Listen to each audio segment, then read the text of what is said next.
what's up? Well, I guess I'm speaking to fellow graduates with student debt. Yes.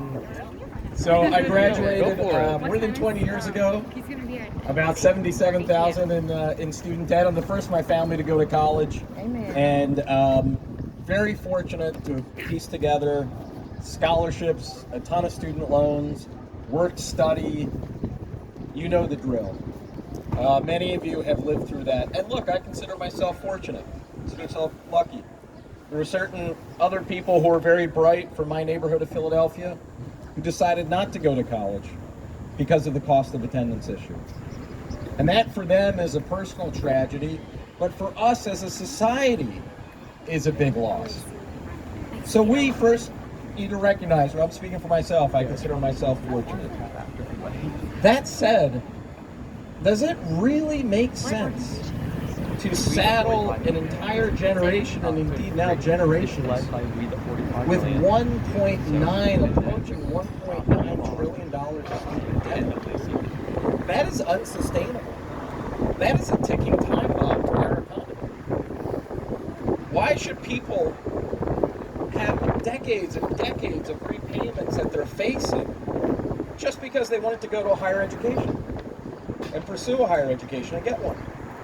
It was revolutionary in this country more than a century ago when we made high school education free. That didn't used to be widespread in the United States. It is odd in the 21st century that we have pre-K, in some places pre-K and K through 12 free.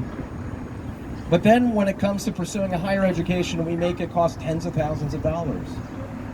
That does not make any sense. It also has such a disproportionate impact on those of our fellow Americans who frankly are black and brown. So look, we got to give this president a lot of credit, first and foremost. Getting the pause through August, he stood up to some internal pressure to do that and deserves credit. Now we need to help him follow what I believe are his right instincts on this, and that is to cancel student debt. Period. Cancel student debt. It is the time to do it. It is fair. It is just. It would inject, by the way, a 40% increase in the wealth owned by African American families. There aren't too many other things I can point to that would immediately, with the stroke of a pen, increase wealth 40% for any group of Americans. Think of what that would do for our economy. So this is actually in all of our interests. Final thing I'll just say is, because I know we got great speakers coming along, I remember pre-COVID I went to a retirement home and I was speaking, I was getting ready to answer questions. I thought, all right, well, probably they'll ask about Social Security, Medicare. First two questions were about student debt. And what I realized in talking to older folks, they were grandparents who co-signed the loans for the grandkids. They were worried about their grandkids' ability to pay.